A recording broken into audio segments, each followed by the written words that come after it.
ಕೋಟೆ ಶ್ರೀ ಸುಬ್ರಹ್ಮಣ್ಯ ಸ್ವಾಮಿ ಕ್ಷೇತ್ರದ ಮತ್ತೊಂದು ವಿಡಿಯೋಗೆ ಸ್ವಾಗತ.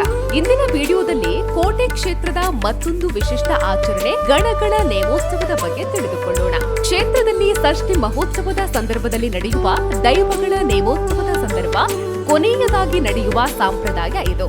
ಇದನ್ನ ತುಳು ಭಾಷೆಯಲ್ಲಿ ಕೋಜಿಲೆ ಎಂದು ಕರೆಯುತ್ತಾರೆ. ಇದು ಇತರ ದೈವಗಳ ನೇಮದಂತಲ್ಲ, ಇದೊಂದು ವಿಶಿಷ್ಟ ರೀತಿಯ ನೇಮ. ಗಣಗಳನ್ನ ಕೂಜಿಭೂತವೆಂದು ಕರೆಯುತ್ತಾರೆ.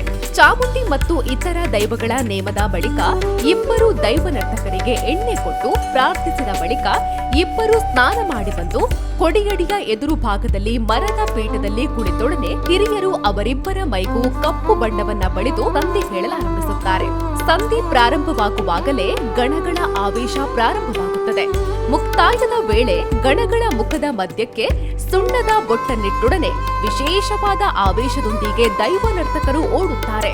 ಧರೆ ಬೇಲಿಯನ್ನು ಗಣನಿಗೆ ತಾರದೆ ಪರಿಸರದ ತೋಟಗಳನ್ನ ಸಂದರ್ಶಿಸಿ ಬಾಳೆಗೊನೆ ಅಥವಾ ಕೆಲವು ಸಿಯಾಳೆಗಳನ್ನ ಕೈಯಲ್ಲೇ ಎಳೆದು ಕೈಯಲ್ಲಿ ಹಿಡಿದುಕೊಂಡು ಓಡುತ್ತಾ ಹೊರಟ ಸ್ಥಳಕ್ಕೆ ಮರಳುತ್ತಾರೆ. ಅಲ್ಲಿ ಸೇರಿದ್ದವರು ಜಾತಿ ಮತ ಭೇದವಿಲ್ಲದೆ ಕೈ ಹಿಡಿದು ವೃತ್ತಾಕಾರದಲ್ಲಿ ಕೋಟೆಯನ್ನ ಕಟ್ಟಿ ನಿಂತಿರುತ್ತಾರೆ. ಗಣಗಳು ಕೂ ಕೂ ಎಂದು ಆರ್ಭಟಿಸುತ್ತಾ ಬಂದು ತಮ್ಮ ಕೋಟೆಯ ಪ್ರವೇಶ ದ್ವಾರದ ಮೂಲಕ ಒಳನುಗ್ಗುವರು.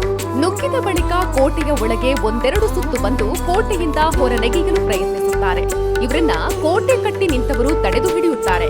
ಒಂದು ವೇಳೆ ತಪ್ಪಿಸಿಕೊಂಡು ಓಡಿದಲ್ಲಿ ಅವರು ಮಾಯವಾಗುತ್ತಾರೆ ಎನ್ನುವುದು ನಂಬಿಕೆ. ಹಿರಿಯರು ಹೇಳುವ ಪ್ರಕಾರ ಹಿಂದೆ ಇಲ್ಲಿ 7 ಮಂದಿ ದೈವ ನರ್ತಕರ ಮೂಲಕ ಈ ಆಚರಣೆ ನಡೆಯುತ್ತಿತ್ತಂತೆ. ಈಗ ಇಬ್ಬರು ದೈವ ನರ್ತಕರ ಮೂಲಕ ಈ ಆಚರಣೆ ನಡೆಯುತ್ತದೆ. ಊರಿನ ಭಕ್ತರೆಲ್ಲರೂ ಸಂಭ್ರಮ ಸಡಗರದಿಂದ ಈ ಆಚರಣೆಯನ್ನ ವೀಕ್ಷಿಸುತ್ತಾರೆ. ಕ್ಷೇತ್ರದ ಇನ್ನೊಂದಷ್ಟು ಮಾಹಿತಿಗಳನ್ನ ನೋಡೋಣ ಮುಂದಿನ ರೀಲ್ಸ್ ನಲ್ಲಿ.